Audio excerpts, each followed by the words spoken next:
अपने देश में तानाशाही की शुरुआत हो गई है, ऐसा ऐलान अपने प्रधानमंत्री कर दे तो ज्यादा अच्छा रहेगा, क्योंकि अब प्रजातंत्र तो देश में रहा नहीं। और जिस तरीके से उन्होंने आज फैसला सुनाया है, इतने दिनों से हमारे पीछे वो पड़े थे, और जिस फॉर्मेट में उन्होंने जो भी मांगा, वो एफिडेविट था, फिर हमारे जितने सारे मेंबर्स हैं उनके भी सदस्य पत्र थे, लाखों के संख्या में हमने उनको दे दिए थे। इसके बावजूद आज वो अगर कहते हैं कि सिर्फ विधायक और सांसदों के ऊपर पार्टी किसके पास है ये तय उन्होंने किया, तो ये अन्याय है। फिर इतने दिनों तक हमें क्यों ये सब एक्सरसाइज करवाया? पार्टी तो मेरे साथ है, आम जनता तो मेरे साथ है, और इसलिए मैंने कहा कि लगातार मैं चुनौती देते आया कि हिम्मत है तो सामने आ जाओ, मैदान में आ जाओ, चुनाव ले लो। आज चुनाव आयोग ने जो निर्णय दिया है उसका मैं स्वागत करता हूं। ये लोकशाही का विजय है। हिंदू हृदय सम्राट बाला साहेब ठाकरे जी, धर्मवीर आनंद दिघे जी, इनके विचारों का विजय है। और मेरे साथ मैंने जो भूमिका ली, उसके साथ जो 50 विधायक और 13 सांसद, हजारों लाखों कार्यकर्ता, पदाधिकारी, शिव सैनिक, ये इनका विजय है। और इसलिए मैं चुनाव आयोग को धन्यवाद देता हूँ। नमस्कार दोस्तों, मैं प्रशांत कौशिक संवाद इंडिया के मंच पर आप सभी का हार्दिक स्वागत करता हूं, हार्दिक अभिनंदन करता हूं, हार्दिक अभिवादन करता हूं। जैसा कि सभी जानते हैं कि संवाद इंडिया के मंच पर विभिन्न महत्वपूर्ण विषयों पर चर्चा हम आपके सामने हमेशा लेकर आते रहते हैं। आज भी उसी संदर्भ में एक बहुत ही महत्वपूर्ण राजनीतिक चर्चा हम लेकर आए हैं। और आज की जो हमारी चर्चा संवाद इंडिया के मंच पर, वह महाराष्ट्र की राजनीति के साथ साथ पूरे देश की राजनीति को प्रभावित करने की क्षमता रखती है। जैसा कि आप सभी जानते हैं, चुनाव आयोग ने शिवसेना के जो दो गुट हैं, उद्धव ठाकरे गुट और एकनाथ शिंदे गुट, उनके आपस में बीच में जो एक चुनाव चिन्ह को लेकर जो एक संघर्ष चल रहा था, जो कि कानूनी लड़ाई या चुनाव आयोग के सामने जो उनकी पक्ष विपक्ष की बातें जो कही जा रही थी, उसमें कल चुनाव आयोग ने फैसला दिया और एकनाथ शिंदे गुट के समर्थन में वह फैसला आया और उसमें चुनाव चिन्ह जो शिवसेना का है उन्हें आवंटित कर दिया है। लेकिन साथ ही एक बड़ा सवाल ये भी है कि सुप्रीम कोर्ट के अंदर भी शिवसेना असली कौन है, किसके पास ज्यादा लोगों का समर्थन है, कार्यकर्ताओं का समर्थन है, या चुनाव चिन्ह किसके पास रहना चाहिए, और जो गुट अलग हुआ था उसकी सदस्यता रद्द होनी चाहिए, इस तरह के तमाम जो संदर्भ हैं शिवसेना को लेकर, वह सुप्रीम कोर्ट के अंदर भी विचाराधीन है।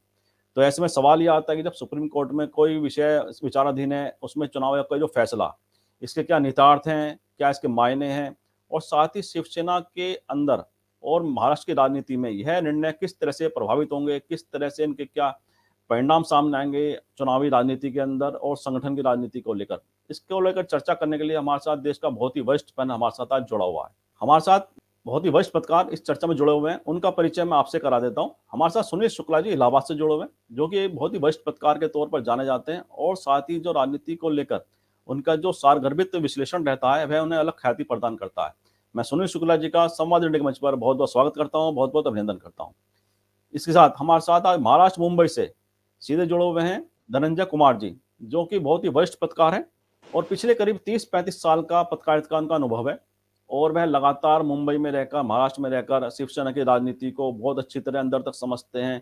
और धनंजय जी का भी मैं संवाद इंडिया के मंच पर बहुत बहुत स्वागत करता हूँ, बहुत बहुत अभिनंदन करता हूँ। इसके साथ हमारे साथ हिमांशु जी भी जुड़ गए हैं गुजरात से, और वह भी जो भारतीय राजनीति है और खासतौर से महाराष्ट्र की, गुजरात की राजनीति को बड़ी अच्छी तरह समझते हैं, उसके प्रति बड़ा गहरा अध्ययन है हिमांशु जी का भी, और वह भी जानते हैं कि किस तरह से जो चुनाव आयोग के द्वारा जो फैसला आया है उससे शिवसेना की राजनीति तो प्रभावित होगी, लेकिन साथ में जो आगामी लोकसभा चुनाव 2024 के हैं उसमें ज्यादा 1-1.25 साल का उसमें समय रह गया है। तो ऐसे में शिवसेना की राजनीति के साथ साथ लोकसभा चुनाव में इसके क्या परिणाम आ सकते हैं, उस पर चर्चा भी हम हिमांशु जी के साथ करेंगे। तो सबसे पहले चर्चा की शुरुआत में करता हूं धनंजय जी से, क्योंकि वह सीधा महाराष्ट्र से जुड़े हुए हैं, मुंबई से जुड़े हुए हैं, और शिवसेना में पिछले कुछ समय से जिस तरह की राजनीति हुई है, जिस तरह से उनके गुट उसमें से अलग होकर सरकार एकनाथ शिंदे के नेतृत्व में वहां चल रही है, ऐसे में शिवसेना की राजनीति को वह किस तरह से परिभाषित करते हैं, और साथ ही उद्धव ठाकरे के पास अब क्या विकल्प बचे हैं, वह अब क्या करेंगे, क्या दृष्टिकोण है धनंजय जी, हम जानते हैं। धनंजय कुमार जी। देखिए, राजनीति में विकल्प तो जनता ही है। जनता जिसको चाहे बना दे, जिसको चाहे बिगाड़ दे। चूंकि हम जब चुनावी राजनीति में हैं तो जितने वोट जिसकी तरफ आएंगे, अब वोट कैसे मिलते हैं, बात ये आती है। तो हमारे यहाँ जो वोट का पैटर्न है उसमें बड़ा ये माना जाता है कि वहाँ की पार्टी, वहाँ के जो पार्टी है, वो 2 तरह की पार्टियाँ हमारे देश में देखी जा रही है। एक पार्टी है जो व्यक्तिवादी पार्टी है और एक पार्टी है जिसमें पूरे देश के लोग कार्यकर्ता के तौर पे जुड़े और वो पार्टी बनी। हालांकि अब तो वो पार्टियां भी व्यक्ति के नाम से जानी जा रही है। कांग्रेस जो है वो गांधी परिवार से जानी जाती है, बीजेपी अभी मोदी जी की वजह से जानी जा रही है, संघ जो है ब्राह्मणवाद की वजह से जाना जाता है। तो ये जो है, जो महाराष्ट्र के जो घटनाक्रम है, शिवसेना जो है वो उद्धव ठाकरे की पार्टी इसलिए मानी जाएगी, आप चुनाव छीन लीजिए, कुछ और कर दीजिए, उसकी विरासत जो है उनके पास है। उद्धव ठाकरे के पिताजी बाला साहब ठाकरे ने ये पार्टी शुरू की, उनके साथ और भी नेता थे, फिर बाद में जुड़े, पीढ़ियां बदल गई, लेकिन जो विरासत है वो उद्धव ठाकरे के पास है और उसको आप जो है कैसे छीन लो। आप क्या कर रहे हो, बीजेपी क्या कर रही है, बीजेपी जो है वो बदला ले रही है। बदला क्यों ले रही है कि मोदी जी को लग रहा है, या जो बीजेपी के जो नेतृत्व है, चाहे वो महाराष्ट्र में हो या देश के लेवल पे हो, उनको लग रहा है कि शिवसेना ने हमसे दगा क्यों किया, कैसे किया, शिवसेना ने हमारी बात क्यों नहीं सुनी, यही लग रहा है। क्योंकि बीजेपी वालों को यह भ्रम है कि मोदी जी के नाम पे वोट मिलता है। मोदी जी जब तक चाहेंगे, जैसे चाहेंगे, जिसको चाहेंगे करवट लेने के लिए मजबूर कर देंगे। और ये अमित शाह जी का तो बड़ा बयान जो है वायरल हुआ, उन्होंने कहा कि इसे किसी भी तरह खत्म करना है, जमीन पे ला देना है। तो वो जमीन पे लाने की जो बदले की कार्रवाई जो होती है वो की जा रही है, लेकिन जनता में पैठ जो है वो किसकी है? तो वो उद्धव ठाकरे की पैठ है, मुंबई स्तर पे भी और महाराष्ट्र स्तर पे भी। जिस इलाके में खासकर कोंकण का इलाका जो है शिवसेना का गढ़ माना जाता रहा है, जब बाला साहब रहे तब भी और आज भी। अब कोंकण इलाके से ये भी आते हैं जो शिंदे हैं, कोंकण इलाके से वो भी आते हैं जो राणे साहब हैं, वो भी अभी बीजेपी में हैं, कोंकण के बड़े नेता माने जाते रहे ये लोग। लेकिन सवाल खड़ा होता है कि शिंदे की वजह से लोग शिव सैनिक जुड़े थे इस पार्टी से, या राणे साहब की वजह से जुड़े थे इस पार्टी से, या बाला साहब या उद्धव ठाकरे की वजह से जुड़े इस पार्टी से, सवाल यही आता है। तो उसमें सब कोई मानेंगे कि भाई ये तो बाला साहब की वजह से लोग जुड़े। अब शिंदे जो अलग हुए और उनका मानना ये रहा कि चूंकि शिवसेना, उद्धव ठाकरे जो है बाला साहब के विचारों से हट गई, इसलिए हम अलग हो गए, क्योंकि हम बाला साहब के विचारों को मानना चाहते हैं, मनवाना चाहते हैं। तो भाई बाला साहब का कौन विचार था जो जिससे हट गई? क्या कांग्रेस के साथ जाने से हट गई? कांग्रेस और शरद पवार की पार्टी जो एनसीपी है उसके साथ बना ली सरकार, इसलिए बाला साहब के बयान के इससे हट गई विचार से? तो भाई आप 2.5 साल तो थे उनकी पार्टी में, तो क्या कर रहे थे आप? जब मुख्यमंत्री थे उद्धव ठाकरे तो आप भी मंत्री थे, तो उस समय क्यों नहीं आपने विरोध किया था? अच्छा, अब उसके बाद आप इस पूरे इतिहास को छोड़ भी दीजिए, मौजूदा प्रसंग में बात कीजिए। तो मुझे लगता है चुनाव आयोग ने जो ये निर्णय लिया है, ये निर्णय दिया है, ये गलत निर्णय इस संदर्भ में है कि कोर्ट में, सुप्रीम कोर्ट में जब इस पर बहस चल रही है, इसको मामला कहते हैं सब ज्यूडिस हो जाना। इसमें वकील ज्यादा बेहतर बोलेंगे या सुनील भाई या हिमांशु जी बेहतर बोलेंगे शायद, मैं उतना बढ़िया नहीं जानता हूं कानूनी पहलुओं को अभी, क्योंकि मैंने पढ़ा भी नहीं है क्या कानून में क्या चुनाव आयोग ने कहा है उस तरीके से। लेकिन जो मैं समझ पा रहा हूं कि जब मामला सब ज्यूडिस हो जाता है तो निर्णय लेने के अधिकार केवल कोर्ट के पास है। कोर्ट क्या निर्णय देती है? जब कोर्ट का निर्णय आना था तो आप इतनी हड़बड़ी में कहां क्यों थे? तो अभी पता चला कि 2 जो है उपचुनाव हो रहा है, उसके लिए आप निर्णय दे रहे हैं। तो क्या धनुष बाण ले लेने से आप चुनाव जीत जाओगे? नहीं जीत पाओगे। अब अंधेरी का चुनाव, जो अंधेरी में भी एक उपचुनाव हुआ था प्रशांत भाई, मुंबई का जो अंधेरी एक विधानसभा क्षेत्र, वहां भी उपचुनाव हुआ था। वहां जो है फाइनली उम्मीदवार इन्होंने घोषित किया और फिर वापस ले लिया, क्योंकि उनको समझ में आया कि जो है हम जीत नहीं पाएंगे, फजीहत हो जाएगी। और फजीहत अभी वहां भी होगी जहां ये लड़ने जा रहे हैं, जिसके लिए धनुष बाण लेकर के आए हैं। क्योंकि एक और कहा जाता है कि जो ज्यादातर जो मतदाता, जो ग्रामीण मतदाता हैं, जो नहीं पढ़े लिखे हैं, वो नहीं पढ़ पाते हैं शिवसेना लिखा हुआ, तो वो जो है बाला साहब के फोटो से पहचानते हैं, या वो जो है चुनाव चिन्ह से पहचानते हैं।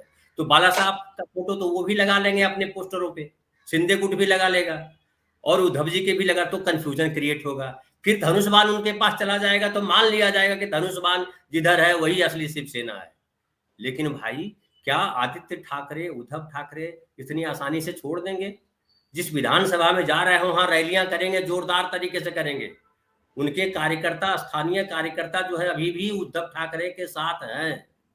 तो ये जो पूरी कसरत है, मुझे लगता है ये खिसियानी बिल्ली खंभा नोचे है।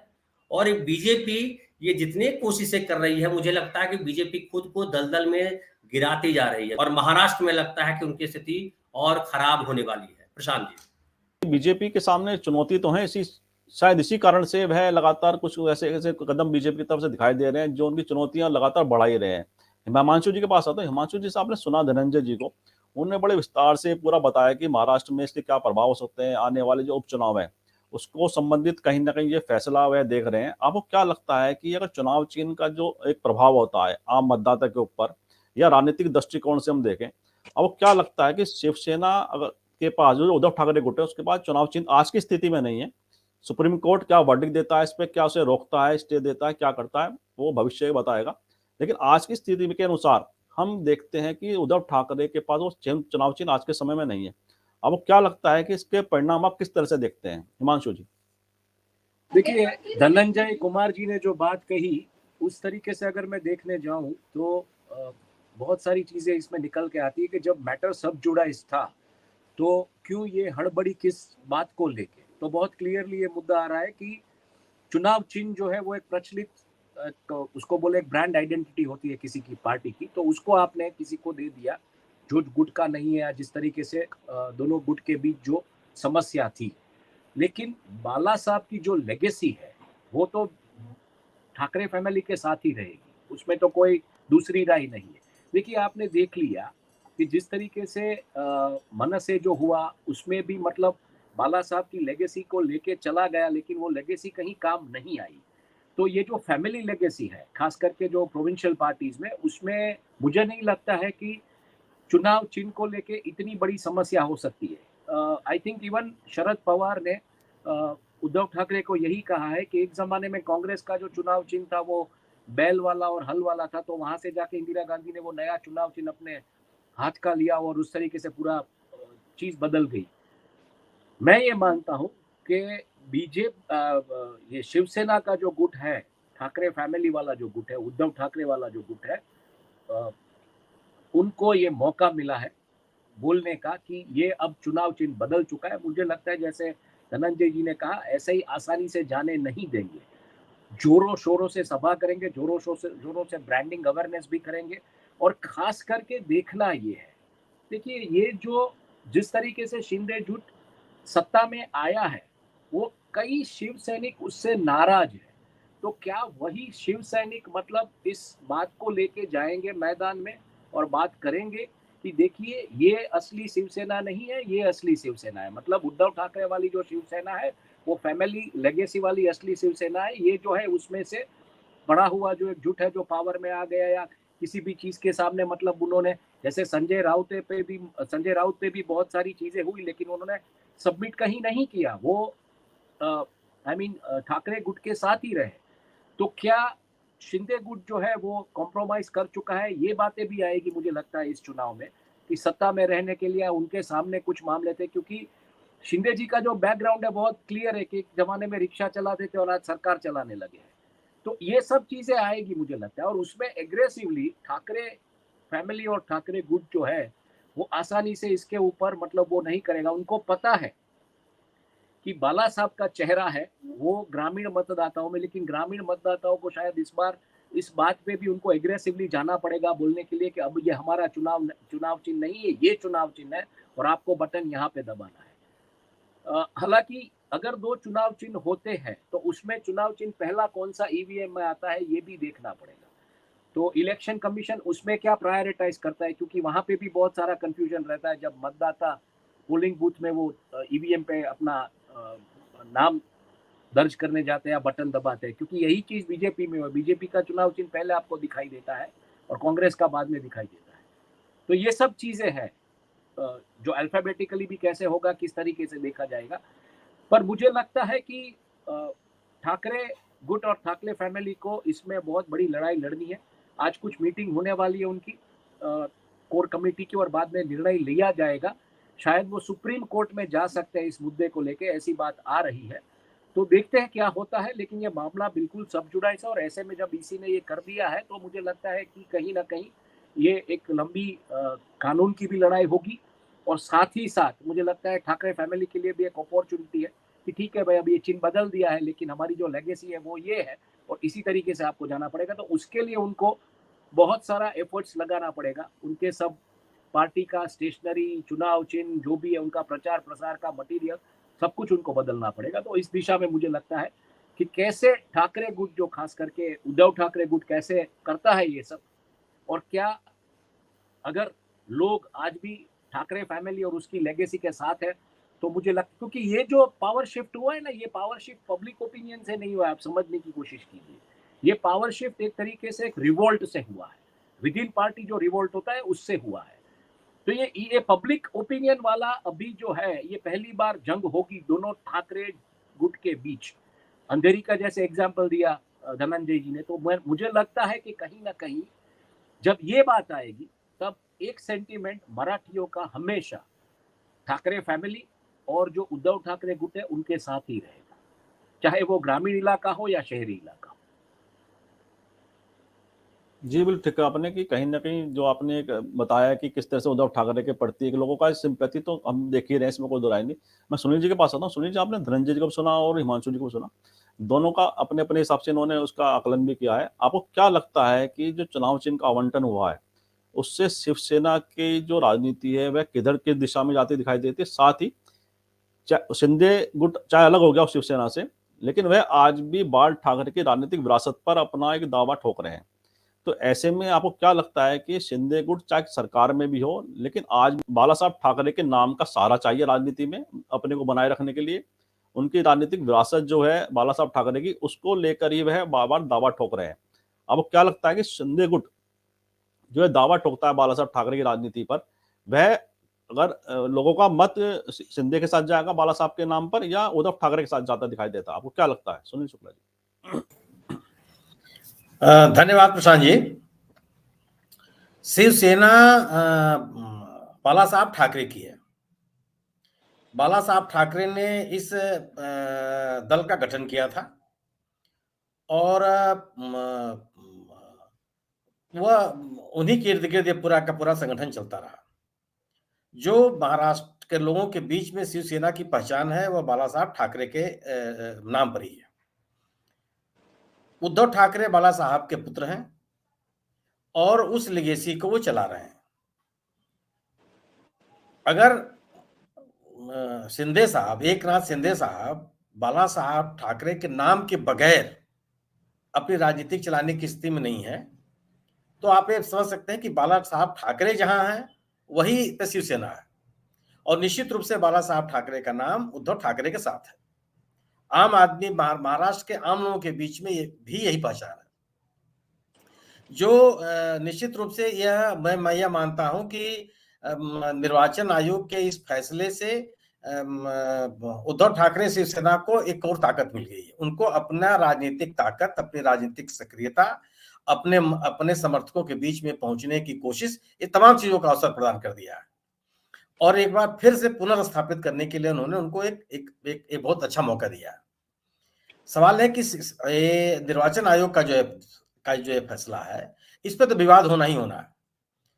आप किसी भी राजनीतिक दल के विधानसभा में सदस्यों और लोकसभा में उनकी मौजूदगी या संसद में उनकी मौजूदगी के आधार पर राजनीतिक दल किसके साथ है किसके साथ नहीं है, इससे फैसला बहुत उचित नहीं है।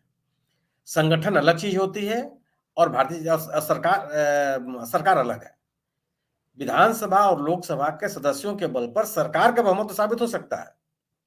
संगठन किसके पास रहेगा तो संगठन देखेगा उसको, संगठन किसके साथ है। आप यह तय करने के लिए नहीं बैठे हुए हैं कि विधानसभा में बहुमत किसके पास है, संबंधित पार्टी के सर्वाधिक विधायक किसके साथ है। निर्वाचन आयोग का काम यह नहीं है। निर्वाचन आयोग का काम यह है कि संगठन किसके साथ है, और संगठन बताओ फैसला दिया नहीं। आपका यह कहना है कि विधानसभा में इतने सदस्य हैं, उनको पड़े हुए मत 35 लाख से ज्यादा शिंदे गुट के पास है और 11 लाख से ज्यादा 15 सदस्यों के साथ उद्धव ठाकरे के साथ है, इसलिए पार्टी उनकी हुई। ये कोई आधार तो नहीं बनता। किसी को भी समझ में नहीं आएगी बात। अगर आप सरकार और संगठन को एक ही नजरिए से देखते हैं और इसके बिना पर यह फैसला होगा, तब तो बहुत ही संकुचित दृष्टिकोण है और साफ साफ ये लगता है कि आप दल विशेष को के फेवर के साथ आप खड़े हैं। ये कोई पारदर्शी निर्णय नहीं है, तार्किक निर्णय नहीं है। उद्धव ठाकरे और के लोगों की पहचान महाराष्ट्र में जबरदस्त है, इससे कोई मना नहीं कर सकता। अब वो दौर नहीं है कि लोगों को पहचानने में दिक्कत होती है। जब इंदिरा गांधी भारतीय जनता पार्टी से कांग्रेस से अलग हुई और कांग्रेस आई बना करके हाथ का पंजा लेकर के, उस जमाने में सालों साल पहले जब साक्षरता इतनी नहीं थी, जागरूकता इतनी नहीं थी, उन्होंने अपने आप को स्थापित कर लिया क्योंकि लोग उनके साथ थे। और कांग्रेस को अलग लेकर कांग्रेस संगठन के नाम पर जो लोग बाहर हुए थे उनको लोगों ने नकार दिया। तो आज तो आप 21वीं शताब्दी में साहब, और महाराष्ट्र एक जागरूक शहर है, एक जागरूक राज्य है, शिक्षा का स्तर देश के तमाम हिस्सों की तुलना में वहां बेहतर है। तो उद्धव ठाकरे की जो सक्रियता है और आदित्य ठाकरे की जो सक्रियता है वह आपको दिखाई पड़ेगी। जनमत उन्हीं के साथ है, क्योंकि शिवसेना को कोई इस परिवार से छीन नहीं सकता। इसे नहीं छीन सकता कि शिवसेना की गतिविधियां इसी परिवार के इर्द गिर्द चलती रही हैं। और यही स्थिति है कि अपने मुख्यमंत्री होने के बावजूद भारतीय जनता पार्टी जैसे विशाल राजनीतिक दल के समर्थन और सहयोग के बावजूद एकनाथ शिंदे साहब बाला साहब ठाकरे का नाम भुलाने के लिए तैयार नहीं है। उनकी बैसाखी उनको चाहिए ही चाहिए। इसमें अब ये निश्चित रूप से भारतीय जनता पार्टी महाराष्ट्र में अकेले अपने बूते पे कुछ कर नहीं सकती, उसको एक सहयोगी की जरूरत है। शिवसेना ने इनका साथ छोड़ दिया, एनसीपी इनके साथ आने के लिए तैयार नहीं है। अन्य कोई ऐसा राजनीतिक दल वहां मौजूद नहीं है जो जिसके सहारे महाराष्ट्र की राजनीति में बहुत सक्रियता अपनी बनाए रख सके। इन्होंने शिवसेना को तोड़ने की कोशिश की और तोड़ भी लिया, और शिंदे साहब उनको मिल गए तोड़ने के लिए। लेकिन राजनीतिक रूप से आपने ये दिखने में अच्छा लग रहा है कि आपने पार्टी को तोड़ दिया और निर्वाचन आयोग से उसकी मान्यता भी मिल गई, लेकिन जमीन पर यह कितना कारगर साबित हो पाएगा ये आने वाला दिन बताएगा। लेकिन जो तत्कालिक तथ्य है उससे साफ साफ संकेत है कि शिवसेना तो रहेगी उद्धव ठाकरे के साथ ही, और यह पार्टी में टूट के बाद ये साबित भी हो गया है कई बार। अगर आप उपचुनावों में शिवसेना के खिलाफ उम्मीदवार खड़ा करने का साहस नहीं कर पाते हैं तो ये बताता है क्या राजनीतिक ताकत आपकी कितनी है। एक अन्य उपचुनाव में आप शिवसेना से आग्रह करते हैं कि चूंकि यह किसी विधायक की मृत्यु के बाद उपचुनाव हो रहा है और उस परंपरा का पालन करते हुए आप अपने उम्मीदवार को मत खड़ा होने दीजिए और जो उस विधायक के परिवार के लोगों को चुनाव लड़ने दीजिए। यह बताता है कि राजनीतिक रूप से आप उद्धव ठाकरे शिवसेना का मुकाबला करने के लिए स्थिति में ही नहीं है, जन समर्थन आपके पास नहीं। तो जब यह उद्धव ठाकरे और आदित्य ठाकरे की सक्रियता बढ़ेगी तो आपको दिखाई पड़ेगा कि संगठन पूरी तरह से उद्धव ठाकरे के साथ है।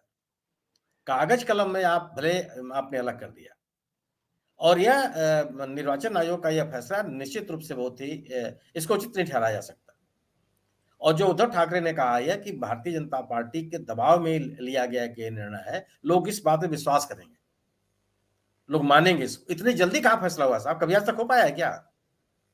6 महीने के भीतर आपने तय कर दिया कि पार्टी किसके साथ है। आप क्या कहते हैं कि शिवसेना का कोई संविधान नहीं है? नहीं है, लेकिन कुछ लोकतंत्र के कुछ बुनियादी तत्व तो होते हैं। सरकार और संगठन में फर्क तो होता है, संविधान है चाहे नहीं है। इसका भी निर्णय करना तो आप ही का काम है कि अगर संविधान नहीं है तो किन मूल्यों पर, किन आधारों पर तय किया जाएगा कि संगठन किसके पास है। यह विचारणीय विषय नहीं था न्यायालय के पास कि सरकार किसके पास है। सर, जिसके पास विधायक है उसकी सरकार है। कि वहां तो विचार चल रहा था कि पार्टी किसके साथ है, पार्टी संगठन पर किसका नियंत्रण है, पार्टी के कार्यकर्ता और वर्कर किसके साथ है। उसके लिए आपने क्या किया? जिस पार्टी के कार्यकर्ता जिसके साथ है पार्टी उसके साथ है। नेताओं, निर्वाचित विधायकों और सांसदों के आधार पर तय करना ये तो कहीं से भी तार्किक नहीं है। कानूनी रूप से अब इसकी और व्याख्या होगी सुप्रीम कोर्ट में वो जाएंगे ही जाएंगे, इस बिना पर कि शिवसेना का कोई संविधान नहीं है और आप अपने मन से कोई निर्णय ले लें, अपने मन से अपने निर्णय भी लेंगे तो जो लोकतांत्रिक मूल्य हैं, परंपराएं हैं, सिद्धांत हैं, पर उनके अनुसार तो निर्णय लिया जाएगा ना। तो यह तो केवल उद्धव ठाकरे परिवार को नुकसान पहुंचाने की कोशिश है। लेकिन मेरा अपना मानना है, मैं धनंजय जी से सहमत हूं कि महाराष्ट्र में उद्धव ठाकरे परिवार को कोई राजनीतिक ताकत नुकसान नहीं पहुंचा सकती। जन समर्थन उन्हीं के साथ है। और इस टूट के बाद अब तक जो राजनीतिक कार्यक्रम हुए हैं, उन कार्यक्रमों में भी ये साबित हुआ है। अभी जो दशहरा के समय परंपरागत जो रैली होती रही है मुंबई में, और उसी मैदान पर इस बार भी उद्धव ठाकरे ने अपना आयोजन किया, हालांकि उस न्यायालय हस्तक्षेप के कारण किया गया हो, उसमें उन्होंने अपनी ताकत दिखाई। लोग किस तरह से टूट करके उनके पास आए, और तमाम सरकारी तामझाम और सहयोग के बाद उद्धव ठाकरे ने जो एकनाथ शिंदे ने जो कार्यक्रम आयोजित किया था, उसमें जनसहभागिता कितनी थी, कितने लोग वहां लाए गए, किस तरीके से प्रायोजित तरीके से उनको लाया गया, ये सबने देखा, महाराष्ट्र की पूरी जनता ने देखा। राजनीतिक विश्लेषकों को इसमें कोई संकोच नहीं है कि आप उद्धव ठाकरे से उस पार्टी को आप छीन लेंगे। आज आपने कागज पे छीन लिया है, इसमें कोई बहस नहीं है।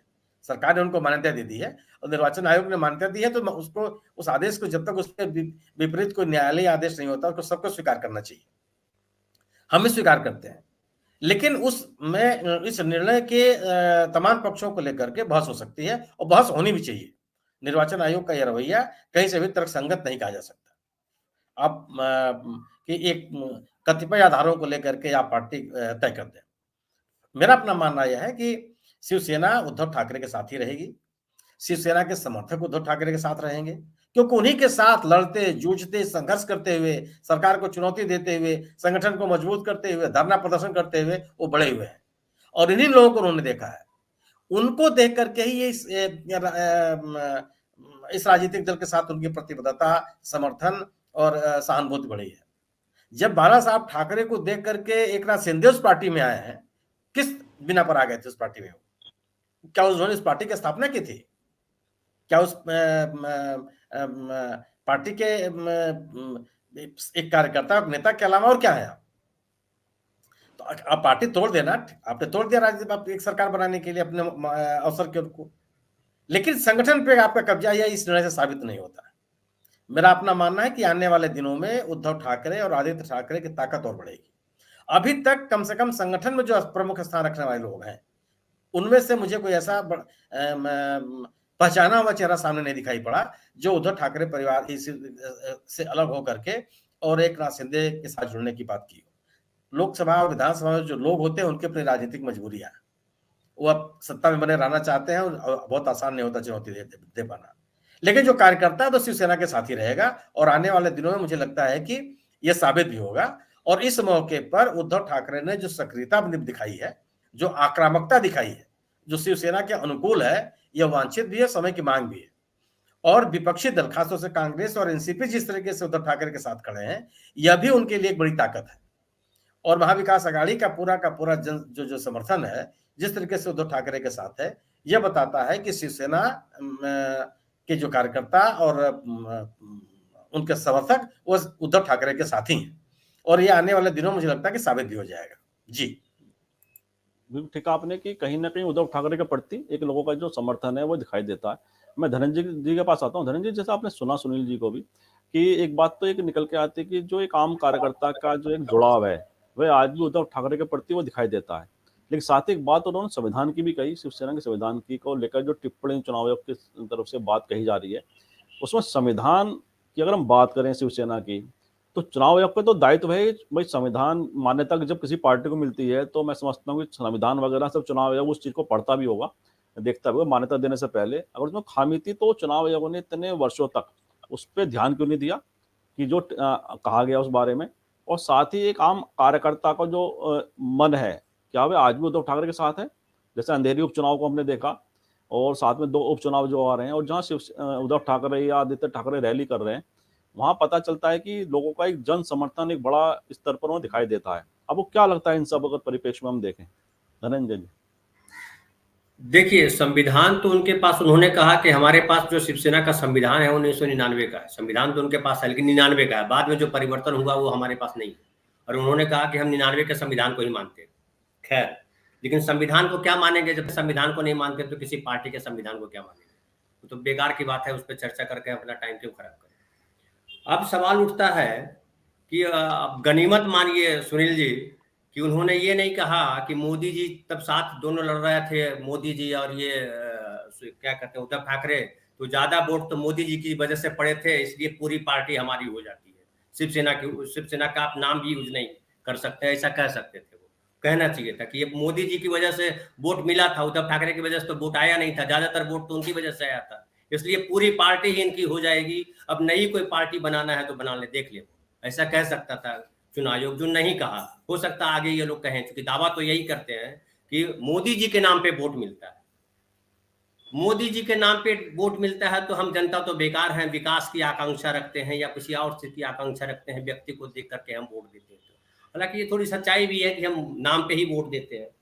लेकिन एक और बात कहूं कि देखिए, संजय राउत जी का जिक्र किया हिमांशु भाई ने, दो और नाम का मैं जिक्र कर देता हूं। एक नाम है अनिल देशमुख, जो यहाँ के गृह मंत्री हुए थे उस जमाने में जब उद्धव ठाकरे चीफ मिनिस्टर थे, और एक और मंत्री थे नवाब मलिक। 13 महीने के बाद जो है ये अनिल देशमुख तो लौट करके आ गए, जेल से छूट करके आ गए, नवाब भाई जो है अभी भी जेल में, संजय राउत जेल से छूट करके आ गए। तो जो नहीं उनसे हैंडल हुए उनको जेल में बंद कर दिया, और जो जेल जाने से डर गए वो शिंदे जी के साथ मिलकर के अलग हो गए और पार्टी बना ली, सरकार बना ली।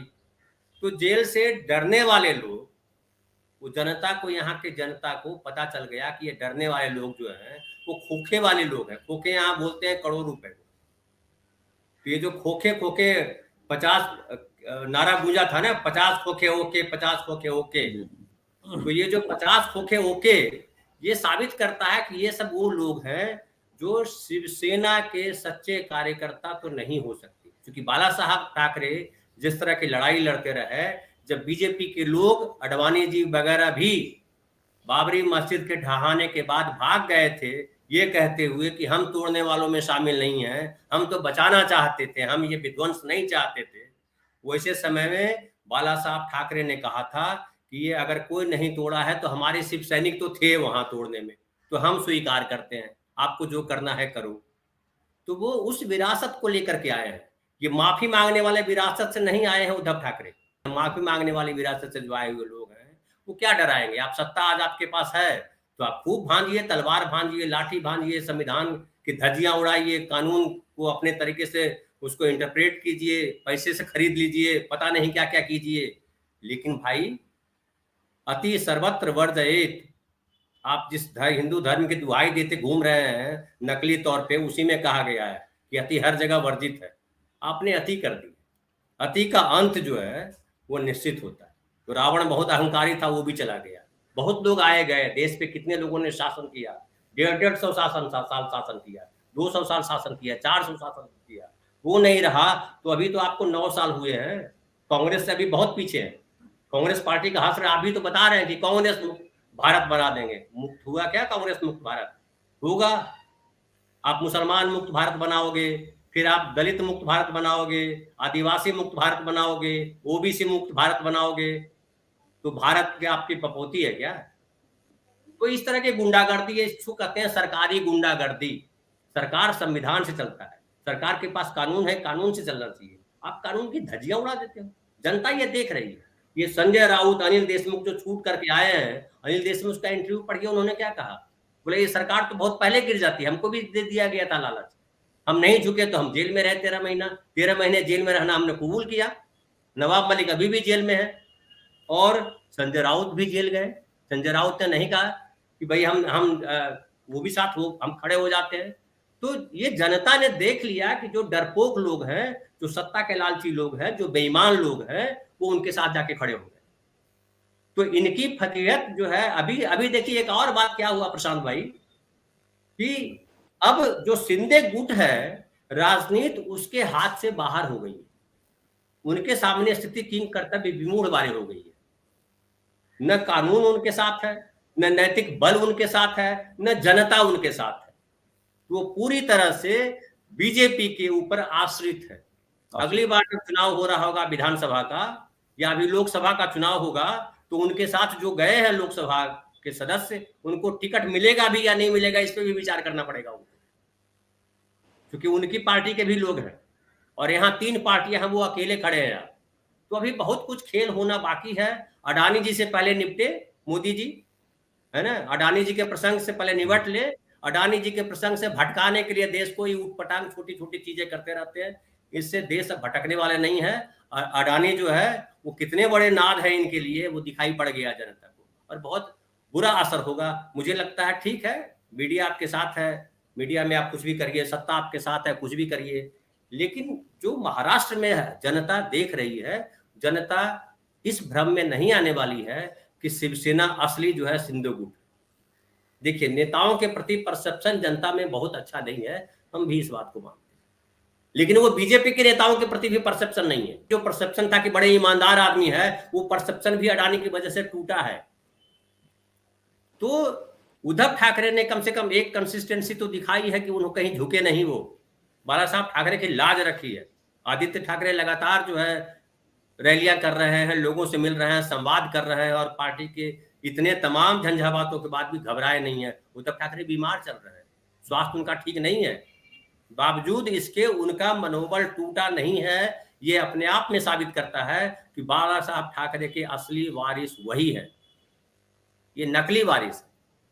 नकली चेहरा रंगा सियार जो है कितनी देर तक दौड़ेगा भाई? तो रंगा सियार जो है फाइनली सत्ता के लिए रंगा सियार थोड़ी दूर तक काम आएगा, जब तुम भी बजाइए, जब जीत है, जब जीत हार में बदल जाएगी तो रंगा सियार फिर अपना रंग उतार करके दूसरी जगह चला जाएगा। जी प्रशांत जी। जी जी बिल्कुल बिल्कुल ठीक कहा आपने कि मनोबल जो दिखाई देता है उद्धव ठाकरे के अंदर ज़्यादा बड़ा दिखाई देता है। और हिमांशु जी के पास आते हैं। हिमांशु जी, जैसे कि जो उद्धव ठाकरे के बारे में कहा है धनंजय जी ने कि अगर हम बात करें उद्धव ठाकरे की राजनीति को और हम देखें शुरू से अभी तक, तो ऐसा लगता था कि कहीं एक सॉफ्ट पॉलिटिकल व्यक्ति के तौर पर उनको जाना जाता था।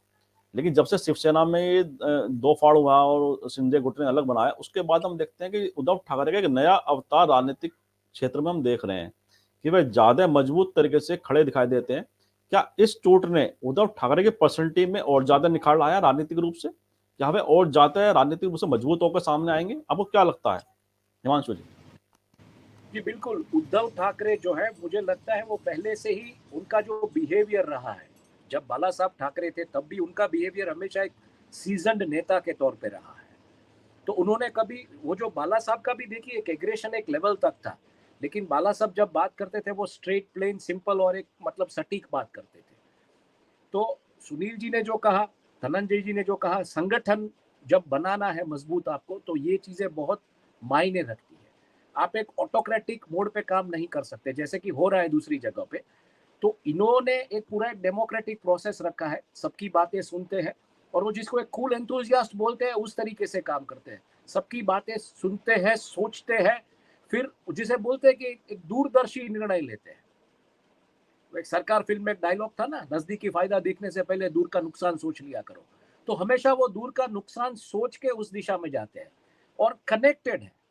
आप उनके बहुत सारे वीडियोस देखिए। एक कोई एक बिजनेस टेलीविजन के फंक्शन में वो बात कर रहे हैं निर्मला सीतारमण जी से, बहुत क्लियरली बोलते हैं कि मुझे ये लोग आके पूछते हैं बजट के बारे में, मुझे बजट के बारे में कुछ पता होता नहीं है, अभी मैं सत्ता में हूं तो मुझे बजट है और ये सब देखना पड़ता है।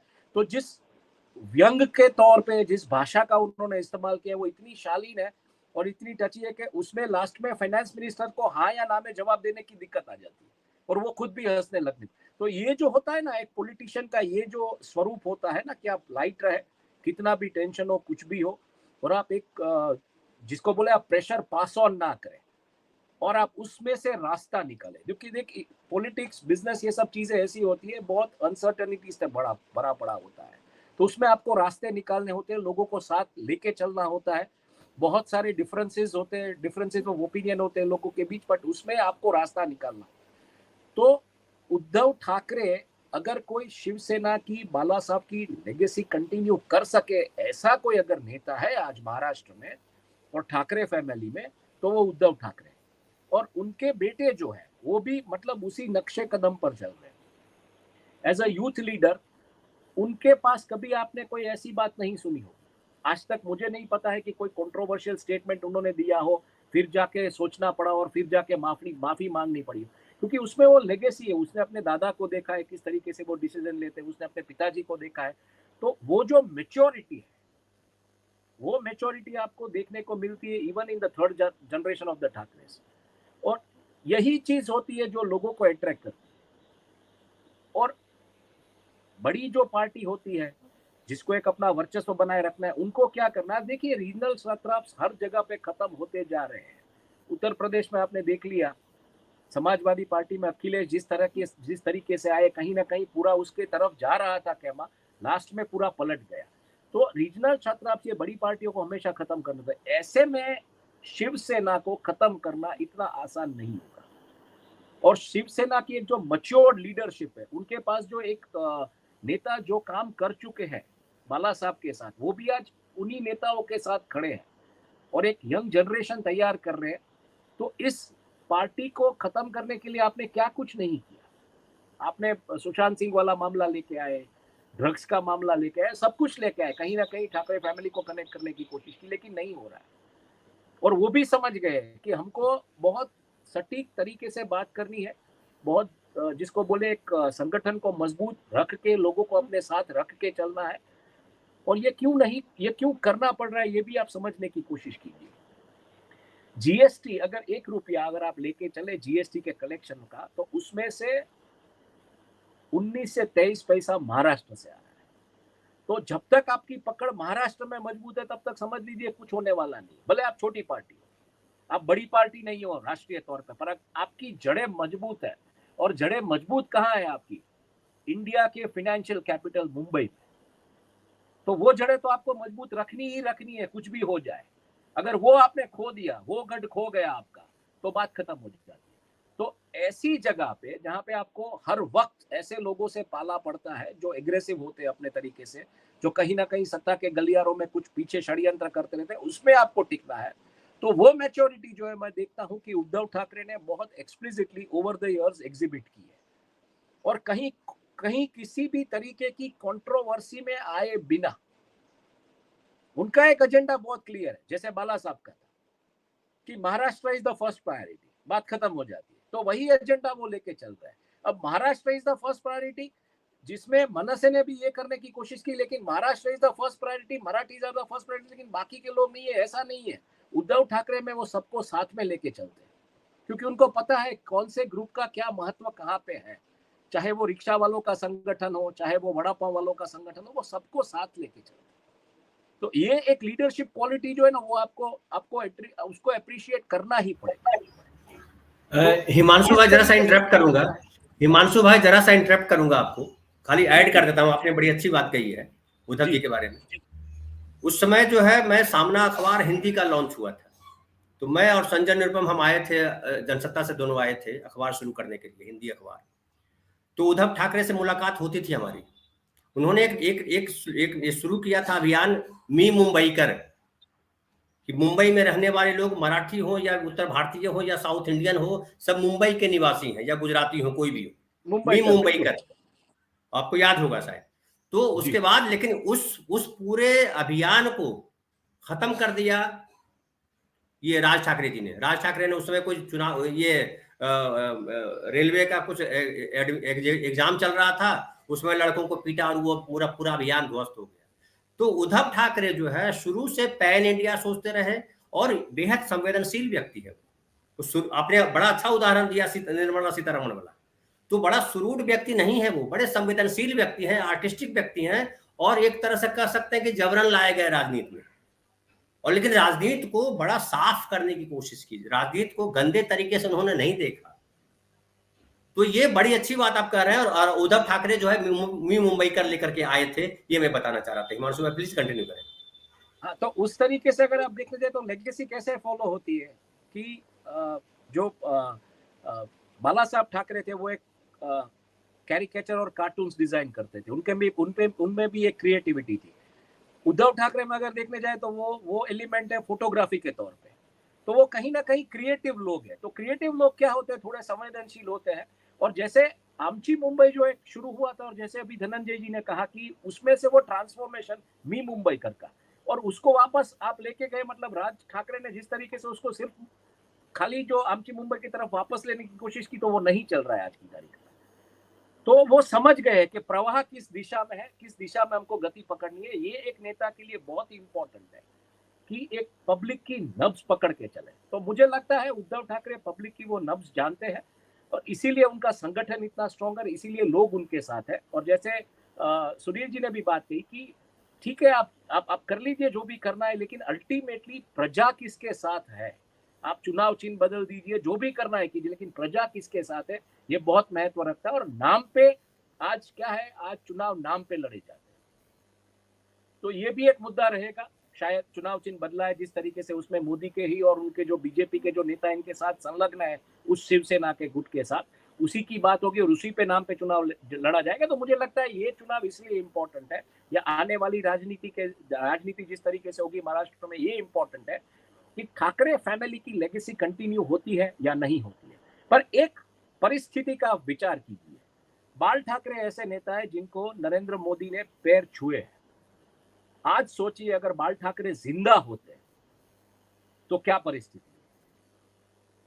मान लीजिए अगर आज बाला साहब ठाकरे जिंदा होते, भले वो राजनीति में एक्टिव नहीं होते, लेकिन आज जिस तरीके का माहौल बना हुआ है महाराष्ट्र के राजनीति में, अगर आज बाला साहब जिंदा होते और खाली एक विधान देते या एक वाक्य बोलते तो क्या परिस्थिति होती।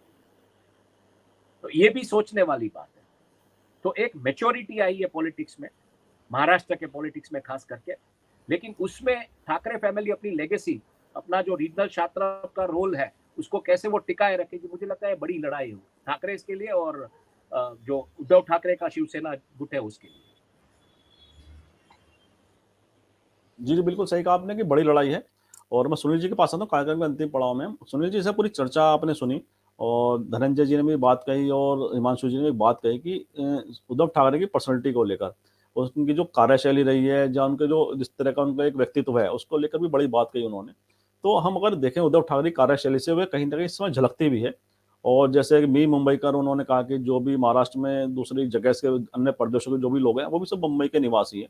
तो बड़ी राजनीति का एक उनका दृष्टिकोण था ये। और साथ ही एक बात और मैं इसमें जोड़ना चाहूँगा, सुप्रीम कोर्ट में जैसे विषय विचाराधीन है ये, और अगर सुप्रीम कोर्ट यह निर्णय ले लेता है, मतलब अनुमान है, ये सबका अपना आकलन है कि कि जो गुट अलग हुआ था ये सही तरह से नहीं हुआ था, अवैध है, इसकी अगर वो मान्यता इस तरह की रद्द कर देते हैं तो चुनाव आयोग का निर्णय किस तरह से प्रभावित होगा, जो चुनाव आयोग ने निर्णय दिया है। अब वो क्या लगता है, साथ ही एनसीपी, कांग्रेस और उद्धव ठाकरे वाली शिवसेना, ये तीनों का एक साथ चुनाव लड़ती हैं लोकसभा का, इसमें आपको क्या दिखाई देता है महाराष्ट्र की राजनीति में, पूरी सब चीजों का आकलन आप अगर करें तो? आज महाविकास अघाड़ी जो है, जिसमें उद्धव ठाकरे, शरद पवार जी और कांग्रेस एक साथ है, वो मजबूत स्थिति में है। उनके साथ जन समर्थन है। आम आदमी जिस तरीके से सरकार को तोड़ करके महाविकास अघाड़ी को सत्ता से बाहर करने की कोशिश की गई, इसका डाउन द लाइन बहुत ही खराब मैसेज गया है। लोगों ने इसको अच्छा नहीं माना है और यह इसको जनादेश के खिलाफ माना है। और उद्धव ठाकरे की जन स्वीकृति पूरी तरह से स्थापित है। अब उसमें यह बहस नहीं है कि वो नेता है या नहीं है। बाला साहब ठाकरे का जो लिगेसी है, जो परंपरा है, उसके साथ है कि नहीं, तो यह बहस खत्म हो चुकी है। महाराष्ट्र के लोगों ने उद्धव ठाकरे को बाला साहब का वारिस मान लिया है और वो नेता के रूप में स्थापित है। जिस तरीके से राज ठाकरे ने अपने एक अलग अपने नेतृत्व बनाने की कोशिश की, जनता के लोगों ने नकार दिया, महाराष्ट्र के लोगों ने नकार दिया। जबकि उनकी शैली बाला साहब ठाकरे की तरह से एक आक्रामक शैली थी, लेकिन लोगों ने स्वीकार नहीं किया वो। और बहुत ही सौम्य नेता के रूप में उद्धव ठाकरे का व्यक्तित्व रहा है और उन्होंने अपने आप को एक सौम्य नेता के रूप में स्थापित भी किया है। उससे अलग उन्होंने कोई अपनी पहचान बनाने की कोशिश भी नहीं की और इस स्वरूप को, इस राजनीति करने के उस ढंग को महाराष्ट्र के लोगों ने बहुत ढंग से स्वीकार किया, सिर बातें बैठा के रखा है। शिवसेना को खंडित करने के लिए, नेतृत्व छीनने की पहली कोशिश थोड़े है। नारायण राणा साहब का जब सभा याद कर लीजिए, जब वो पार्टी से निकाले गए थे, उन्होंने एक नई पार्टी बनाई और पूरा हमला किया। क्या हुआ आज आपके सबके सामने है। छगन भुजबल साहब के सामने साथ क्या स्थिति हुई आप सबके सामने है। क्योंकि जनता जो है वो वो शिवसेना के साथ है। वह शिवसेना जिसकी स्थापना बाला साहब ठाकरे ने की और वह शिवसेना जो जिसके उत्तराधिकारी उद्धव ठाकरे हैं। इससे अलग कोई वहां मतलब नहीं है और आप इसको स्थापित नहीं कर सकते। लोग जाएंगे नहीं आपके साथ, क्योंकि आपका राजनीतिक योगदान क्या है। सवाल ये भी तो होगा ना कि शिवसेना को स्थापित करने, उसको आगे बढ़ाने, जनता के मुद्दों पर संघर्ष करने, सत्ता के केंद्र में लाने में एकनाथ शिंदे साहब का क्या योगदान है। जो कुछ भी राजनीतिक पूंजी है वो पूंजी बाला साहब ठाकरे की है। उसी पूंजी के भरोसे आप राजनीति करने का प्रयास कर रहे हैं, तो उसके दावेदार आप कैसे हो सकते हैं उद्धव ठाकरे से अलग? और अगर आप पार्टी के बीच में, पार्टी की सहमति से एक विचार विमर्श के बाद अगर कोई आप निर्णय हुआ होता तो ठीक है। आप उद्धव ठाकरे को सत्ता से बाहर करने, संगठन से बाहर करने, पार्टी को छीन लेने की कोशिश के साथ आप दिखाई पड़ेंगे और महाराष्ट्र की जनता आपको स्वीकार कर लेगी। इसका मतलब क्या, महाराष्ट्र की जनता को जानते नहीं। महाराष्ट्र के लोगों ने अपने नेता को कभी छोड़ा नहीं और बीच राष्ट्र मैंने जो जिनके साथ विश्वसनीयता का संकट रहा उसको कभी स्वीकार नहीं किया। ये वहां के लोगों का इतिहास है। कैसे मान लेंगे आप? निश्चित रूप से जो अभी, ये तो बिल्कुल सही बात है धनंजय जी ने जो बात कही कि जो एक मामला सुप्रीम कोर्ट में चल रहा है, अभी तो निर्वाचन आयोग को चुप रहना चाहिए था कि पता नहीं उसमें क्या निर्णय आएगा। आपको इतनी हड़बड़ी पड़ी हुई थी कि आपने एक से एक मसले पर आप कुछ नहीं बोलते, इस पर तत्काल निर्णय लेकर के चले आए आप, और वो भी आधा अधूरा निर्णय। कोई भी कानून का जानकार व्यक्ति आपके निर्णय के साथ खड़ा नहीं हो सकता। तो यह तो एक संवैधानिक संस्था के द्वारा एक विवादास्पद दिया गया निर्णय बहुत ही विवादास्पद है। इस पे जो इस निर्णय से लाभ पाने वाले लोग भले इसकी तारीफ कर लें, कोई भी तटस्थ व्यक्ति इसकी तारीफ नहीं कर सकता, इसको तर्कसंगत नहीं मान सकता। अब पार्टी जन समर्थन से चलती है, पार्टी विधायकों के समर्थन से नहीं चलती, पार्टी विधायकों के मिले हुए वोट से नहीं चलती। इसका मतलब कि अगर आप ये पैमाना ले लिया जाए तो जिनको वोट नहीं मिलेगा उनका राजनीतिक हैसियत खत्म हो जाएगी। वो तो एक राजनीतिक दल है, उनके लोग चुनाव नहीं जीतेंगे, उनका राजनीतिक हैसियत खत्म हो जाएगी। जन समर्थन एक अलग चीज है। तो इसमें अब कोई भी राजनीति का जानकार या महाराष्ट्र का जानकार व्यक्ति उसको यह स्वीकार करने में असुविधा होगी कि उद्धव ठाकरे पूरी तरह से उत्तराधिकारी है बाला साहब जी के, और बाला साहब की राजनीति, कार्यशैली, उनके उद्देश्यों, उनके संगठन, उनकी पार्टी के प्रति सहानुभूति रखने वाला एक एक व्यक्ति उद्धव ठाकरे के साथ है। उद्धव ठाकरे ने ऐसा अपनी राजनीतिक गतिविधियों में ऐसा कोई काम नहीं किया है जिससे कोई लेकर के विवाद हो जाए। कभी उनके प्रति कोई गंभीर आरोप भी नहीं लगे जिसको लेकर के लगे कि नहीं इन्होंने बाला साहब की जो परंपरा है उससे मुंह मोड़ लिया। कांग्रेस और एनसीपी के साथ गठबंधन बनाना ये कोई बाला साहब के नीतियों के खिलाफ जाना है क्या? बाला साहब है जिन्होंने आपातकाल का समर्थन किया था। ये ऐतिहासिक तथ्य है, महाराष्ट्र की जनता की जानकारी में है। ये कैसे कोई महाराष्ट्र के लोग बाला साहब से अलग उद्धव ठाकरे को छोड़ के चले जाएंगे? और महाविकास अघाड़ी ने भी कोई ऐसा काम नहीं किया था जिसको लेकर के लोगों के मन में बहुत आक्रोश हो। लोग कहें कि नहीं, इसी बहुत ही खराब गवर्नेंस थी, इनको हटाना है और जो नई गवर्नेंस आई है उनको रखना है। यह पूरा का पूरा जो राजनीतिक गतिविधियां महाराष्ट्र में चल रही हैं, यह भारतीय जनता पार्टी के हस्तक्षेप से चल रही, उनके सहयोग से चल रही, उनके उकसावे पे चल रही। और मुझे लगता है कि यह जो एक नैरेटिव है, इसने भारतीय जनता पार्टी को महाराष्ट्र में नुकसान पहुंचाया, उसकी विश्वसनीयता को कम किया, राजनीतिक कार्यकर्ताओं में इसकी विश्वसनीयता को कम किया। भरोसे के साथ ही यह साबित अपने आप को नहीं कर पा रहा है, और यह भरोसा कम होना भारतीय जनता पार्टी के लिए बहुत नुकसानदायक है। आम जो मराठी मतदाता है वह भी भारतीय जनता पार्टी के साथ उसको खड़ा होने में दिक्कत आएगी। मेरा अपना मानना है कि निर्वाचन आयोग के इस तमाम कोशिशों के बावजूद शिवसेना एकनाथ शिंदे को सौंपने में बहुत दिक्कत है। महाराष्ट्र का आम नागरिक इसको स्वीकार नहीं करेगा, जिसने लगातार 60 के दशक से शिवसेना के संघर्षों को देखा है बाला साहब ठाकरे के नेतृत्व में, और उस पूरे संघर्ष में उद्धव ठाकरे आगे के दिनों में उनके साथ खड़े रहे हैं, और उनके बाद आदित्य ठाकरे ने भी उस संघर्ष को आगे बढ़ाया है। तो ये तो कोई मतलब नहीं है। यह अतीत भी इसका गवाह है कि जब जब शिवसेना को नुकसान पहुंचाने की कोशिश की गई, शिवसेना और मजबूत हुई है।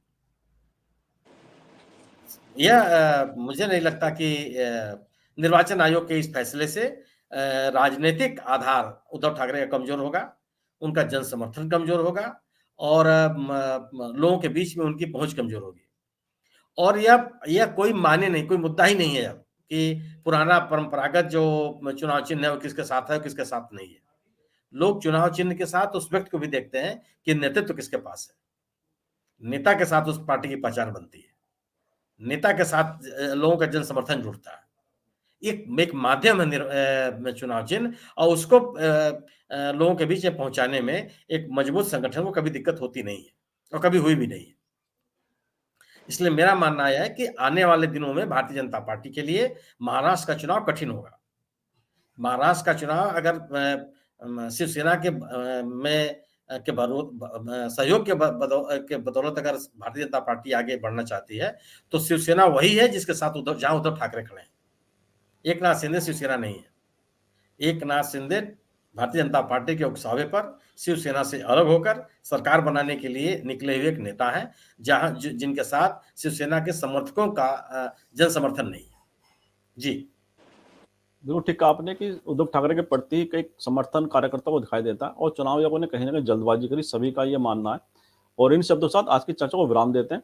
और जो चर्चा में जैसे आप सभी ने कहा कि बीजेपी सामने और उद्धव शिंदे गुट जो है, चुनौतियां कम नहीं हुई हैं चुनाव आयोग के निर्णय के पश्चात, लेकिन चुनौतियां उनकी और बढ़ गई हैं, क्योंकि उद्धव ठाकरे की राजनीति जिस तरह से एक आम आदमी के साथ जुड़कर उन्होंने की है, वह उद्धव ठाकरे को कहीं ना कहीं एक आम कार्यकर्ता के अंदर वो स्थान आज भी प्राप्त करने में उद्धव ठाकरे सफल हैं जो उनका स्थान पहले रहा राजनीति के अंदर। और मुझे पूरा विश्वास है कि हमारे दर्शकों की चर्चा जरूर पसंद आएगी।